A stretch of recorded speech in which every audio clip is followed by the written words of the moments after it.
ಚಿತ್ರದುರ್ಗದ ರೇಣುಕಾ ಸ್ವಾಮಿಯ kidnap and murder ಕೇಸ್ನಲ್ಲಿ ಇಡೀ ದರ್ಶನ್ ಗ್ಯಾಂಗ್ ಪೊಲೀಸರ ವಶದಲ್ಲಿದೆ. 13 ಜನ, ಅದರಲ್ಲಿ A9 ಆರೋಪಿ ಧನರಾಜ್ ನಾಪತ್ತೆಯಾಗಿದ್ದ. ಇದೀಗ ಆತನನ್ನ ಹುಡುಕುವಲ್ಲಿ ಪೊಲೀಸರು ಯಶಸ್ವಿಯಾಗಿದ್ದಾರೆ.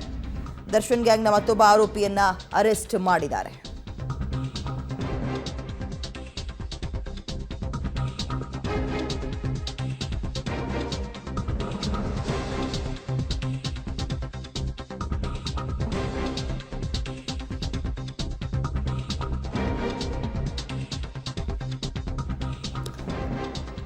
ದರ್ಶನ್ ಗ್ಯಾಂಗ್ನ ಮತ್ತೊಬ್ಬ ಆರೋಪಿ ಅರೆಸ್ಟ್. ನಾಪತ್ತೆಯಾಗಿದ್ದ A9 ಆರೋಪಿ ರಾಜು ಅಲಿಯಾಸ್ ಧನರಾಜ್ ಇವರನ್ನ ಬಂಧಿಸಲಾಗಿದೆ. ಬೆಳಗ್ಗೆ ಸ್ನೇಹಿತನ ಮನೆಯಲ್ಲಿ ವಶಕ್ಕೆ ಪಡೆದಿದ್ರು ಪೊಲೀಸರು.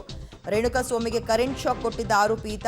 ಆರೋಪಿ ನಂದೀಶ್ ಜೊತೆ ಸೇರಿ ಕರೆಂಟ್ ಶಾಕ್ ಅನ್ನ ಕೊಟ್ಟಿದ್ದ, ಬಟ್ ಸಿಕ್ಕಿರ್ಲಿಲ್ಲ. ಈಗ ಸಿಕ್ಕಾಕೊಂಡಿದ್ದಾನೆ. ಸ್ನೇಹಿತನ ಮನೆಯಲ್ಲಿದ್ದಂತಹ ಧನರಾಜ್ ಅಥವಾ ರಾಜು ಈತನನ್ನ ಇದೀಗ ಪೊಲೀಸರು ವಶಕ್ಕೆ ಪಡೆದುಕೊಂಡಿದ್ದಾರೆ. ಈತನ ಪಾತ್ರ ಏನಪ್ಪಾ ಅನ್ನುವಂಥದ್ದೇ ಬಹಳ ಇಂಟ್ರೆಸ್ಟಿಂಗ್ ಮತ್ತು ಮತ್ತಷ್ಟು ಕೋಪವನ್ನು ನೆತ್ತಿಗೇರಿಸುವಂತಹ ವಿಚಾರ. ಅದು ಕರೆಂಟ್ ಶಾಕ್ ಕೊಟ್ಟಿದ್ದಾರೆ ಅಂತ ನಾವು ಮೊನ್ನೆಯಿಂದೆಲ್ಲ ಮಾತಾಡ್ತಾ ಇದ್ವಲ್ಲ. ಕರೆಂಟ್ ಶಾಕ್ ಕೊಟ್ಟು, ಚಿತ್ರಹಿಂಸೆ ಕೊಟ್ಟು, ನರಳಿಸಿ ಆ ರೇಣುಕಾ ಸ್ವಾಮಿಯನ್ನು ಸಾಯಿಸಿದ್ದಾರೆ ಅಂತ.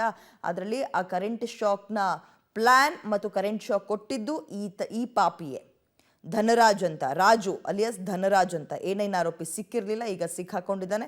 ಸೊ ಈತನನ್ನು ಕೂಡ ಇವತ್ತಿನಿಂದ ಬೆಂಡೆತ್ತಿ ತನಿಖೆಯನ್ನು ಹೇಗೆ ಮಾಡಬೇಕೋ ಅದನ್ನು ಮಾಡ್ತಾರೆ ಪೊಲೀಸರು. ಬೆಳಗ್ಗೆ ಆತನ ಸ್ನೇಹಿತನ ಮನೆಯಲ್ಲಿ ವಶಕ್ಕೆ ಪಡೆದಿದ್ದಾರೆ ಪೊಲೀಸರು ಈ ಧನರಾಜ್ನನ್ನ. ಒಂದು ಕಡೆ ಇಡೀ ಟೀಮ್ ವಿಚಾರಣೆಯನ್ನು ಎದುರಿಸ್ತಾ ಇತ್ತು. ಈತ ಮಾತ್ರ ತಲೆ ಮರೆಸ್ಕೊಂಡಿದ್ದ. ಇದೀಗ ಆತನನ್ನು ಕೂಡ ವಶಕ್ಕೆ ಪಡೆಯುವಲ್ಲಿ ಪೊಲೀಸರು ಯಶಸ್ವಿಯಾಗಿದ್ದಾರೆ. ಇನ್ನು ಮುಂದಕ್ಕೆ ವಿಚಾರಣೆಯನ್ನು ನಡೆಸ್ತಾರೆ. ಈ ಪ್ರಕರಣದಲ್ಲಿ A9 ಆರೋಪಿ ಈತನ ಪಾತ್ರ ಏನಪ್ಪ ಅಂತ ಹೇಳಿದ್ರೆ, ಹೊಡೆಯೋದು ಬಡಿಯೋದ್ರಲ್ಲಿ ಈತ ಕೂಡ ಪಾತ್ರವನ್ನು ವಹಿಸಿದ್ದ. ಹೆಚ್ಚಿನ ಡೀಟೇಲ್ಸ್ ನಮ್ಮ ಪ್ರತಿನಿಧಿ ರಾಘು ನೀಡ್ತಾರೆ. Good morning Raghu. ಒಂದು ಕಡೆ ವಿಚಾರಣೆಯನ್ನು ಇಡೀ ಟೀಮ್ ಎದುರಿಸ್ತಾ ಇದೆ, ಮಗದೊಂದು ಕಡೆ ಈತ ಒಬ್ಬ ನಾಪತ್ತೆಯಾಗಿದ್ದ.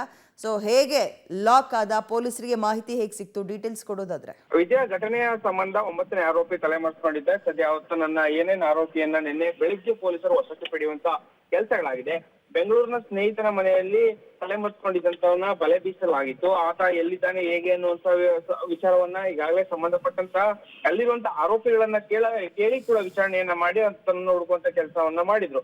ನಿನ್ನೆ ಬೆಳಿಗ್ಗೆ ಆತ ಸಿಕ್ಕಾಕೊಂಡಿರುವಂತದ್ದು. ಜೊತೆಗೆ ಆ ಘಟನೆಗೆ ಪ್ರಮುಖವಾದಂತ ಸಾಕ್ಷಿಯಾಗಿದ್ದಂತ ಮೆಗರ್ ಎಲೆಕ್ಟ್ರಿಕ್ ಡಿವೈಸ್ ಏನಿದೆ ಅದನ್ನ ಕೂಡ ಆತನಿಂದ ವಶಕ್ಕೆ ಪಡ್ಕೊಳ್ಳಲಾಗಿದೆ. ಪ್ರಮುಖವಾಗಿ ಈತ ಆ ಒಂದು ಡಿವೈಸ್ ಅನ್ನ ತೆಗೆದುಕೊಂಡು ಬಂದು ನಂದೀಶ್ A5 ನಂದೀಶ್ ಏನಿದ್ದಾರೆ ನಂದೀಶನ್ಗೆ ನೀಡಿದ್ದ. ನಂದೀಶ ಅದನ್ನ ತೆಗೆದುಕೊಂಡು ಆ ರೇಣುಕಾ ಸ್ವಾಮಿ ಏನಿದ್ದಾರೆ ರೇಣುಕಾ ಸ್ವಾಮಿಗೆ ಶಾಕ್ ನೀಡೋದ್ರ ಮುಖಾಂತರವಾಗಿ ಆತನ ಸಾವಿಗೆ ಕಾರಣ ಆಗಿರುವಂತದ್ದು. ಪ್ರಮುಖವಾಗಿ ಈತ ನೇರವಾಗಿ ದರ್ಶನದ ಭೇಟಿಯೇ ಮಾಡಿರ್ಲಿಲ್ಲ. ದರ್ಶನ್ಗೂ ಈತನಿಗೂ ನೇರ ಸಂಪರ್ಕವೇ ಇರ್ಲಿಲ್ಲ. ಈತ ಪ್ರಮುಖವಾಗಿ A5 ಆರೋಪಿ ಏನಿದ್ದ ನಂದೀಶ್ ಅದನ್ನ ಆ ಸಹಚರ ಆಗಿದ್ದ. ಅಂದ್ರೆ ಬೇರೆ ಕಡೆಯಿಂದ ಬಂದು ಆತನ ಜೊತೆ ಕೆಲಸವನ್ನ ಮಾಡ್ತಾ ಇದ್ದ. ಕೇಬಲ್ ಅಳವಡಿಕೆಯ ಕೆಲಸವನ್ನ ಮಾಡ್ತಾ ಇದ್ದಂತ ನಂದೀಶ್ ಹಾಗೂ ಈ ಒಂದು ಆರೋಪಿ A9 ಆರೋಪಿ ಏನಿದೆ ಧನರಾಜ್ ಅಲಿಯಾಸ್ ರಾಜು ಇಬ್ರು ಕೂಡ ಒಟ್ಟಿಗೆ ಕೆಲಸವನ್ನ ಮಾಡ್ತಾ ಇದ್ರು. ಘಟನೆ ಆದ ದಿನ ಅಂದ್ರೆ ಆ ದಿನ ರಾತ್ರಿ ಈತನನ್ನ A9 ಆರೋಪಿಯನ್ನ ಸ್ನೇಹಿತ ನಂದೀಶ್ ಕರ್ಸ್ಕೊಂಡಿರುವಂತದ್ದು. ಅಂದ್ರೆ ಆ ಡಿವೈಸ್ ಅನ್ನ ತೆಗೆದುಕೊಂಡು ಬಾ ಅಂತ ಹೇಳಿ ಕರ್ಸ್ಕೊಂಡಿರುವಂತದ್ದು. ಕೇಬಲ್ ಕೆಲಸ ಮಾಡ್ತಿದ್ದಂತ ಕಾರಣಕ್ಕಾಗಿ ಆ ಡಿವೈಸ್ ಅನ್ನ ಬಳಕೆಯನ್ನ ಮಾಡುವಂತದ್ದು ಚೆನ್ನಾಗಿ ಗೊತ್ತಿದೆ. ಯಾಕಂದ್ರೆ ಆ ಡಿವೈಸ್ ಅನ್ನ ಅಲ್ಲಿಗೆ ಬಳಕೆಯನ್ನ ಮಾಡ್ತಾ ಇದ್ರು. ಅಂದ್ರೆ ಆ ಕೆಲಸದಲ್ಲಿ ಆ ಡಿವೈಸ್ ಅನ್ನ ಬಳಕೆಯನ್ನ ಮಾಡ್ಲಾಗ್ತಾ ಇತ್ತು.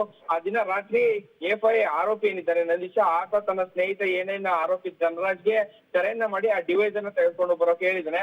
ಅದೇ ಸಂದರ್ಭದಲ್ಲಿ ಡಿವೈಸ್ ಅನ್ನ ತೆಗೆದುಕೊಂಡು ಬಂದಂತ ಸಂದರ್ಭದಲ್ಲಿ ರೇಣುಕಾ ಸ್ವಾಮಿಗೆ ಆ ರೀತಿಯಾಗಿ ವಿಕೃತವಾಗಿ ಕರೆಂಟ್ ಶಾಕ್ ಅನ್ನು ನೀಡೋದ್ರ ಮುಖಾಂತರ ಆತನ ಸಾವಿಗೆ ಕಾರಣ ಆಗಿರುವಂತದ್ದು. ಸದ್ಯ ಆತನನ್ನ ವಶಕ್ಕೆ ಪಡೆಯುವಂತ ಕೆಲಸಗಳಾಗಿದೆ. ಜೊತೆಗೆ ಆ ಎಲೆಕ್ಟ್ರಾನಿಕ್ ಡಿವೈಸ್ ಅನ್ನ ಕೂಡ ವಶಕ್ಕೆ ಪಡೆದು ವಿಚಾರಣೆಯನ್ನ ಮುಂದುವರಿಸಿದ್ದಾರೆ. ವಿದ್ಯಾ, ವೆಲ್, ಥ್ಯಾಂಕ್ ಯು ರಾಘು ತಮ್ಮ ಡೀಟೇಲ್ಸ್ಗೆ.